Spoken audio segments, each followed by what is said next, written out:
हुआ, फिर वही हुआ जो नहीं होना चाहिए था।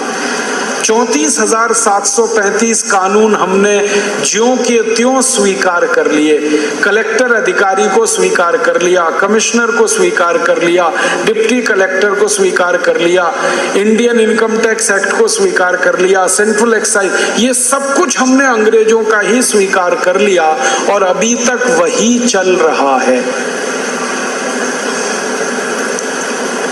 अब मैं आपके ध्यान में जो बात लाना चाहता हूं वो ये कि ये जो पूरा सिस्टम है, तंत्र, ये अंग्रेजों ने बनाया था लूटने के लिए।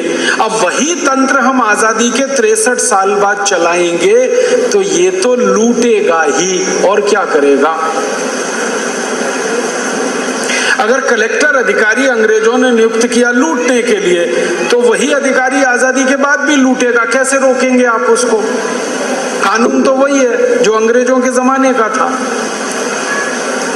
अगर कमिश्नर अधिकारी आप रखेंगे आजादी के बाद भी तो वो भी लूटेगा ही, और क्या करेगा। डिप्टी कलेक्टर को रखेंगे वो भी लूटेगा। तो अब क्या हो रहा है, आजादी के पहले ये सब लूट रहे थे और पैसा अंग्रेजों को दे रहे थे और अपना कमीशन खाकर मजा कर रहे थे। अब आजादी के बाद इसी तंत्र के अधिकारियों ने फिर लूटना शुरू किया है देश को और पैसा काले अंग्रेजों को देना शुरू किया है और अपना कमीशन वो खुद खा रहे हैं। पहले गोरे अंग्रेजों को पैसा जा रहा था, अब काले अंग्रेजों को जा रहा है। आप बोलोगे जी ये काले अंग्रेज कौन है? ये काले अंग्रेज वही हैं जो अंग्रेजों को हटाकर सत्ता में बैठे, कुर्सी पर बैठे।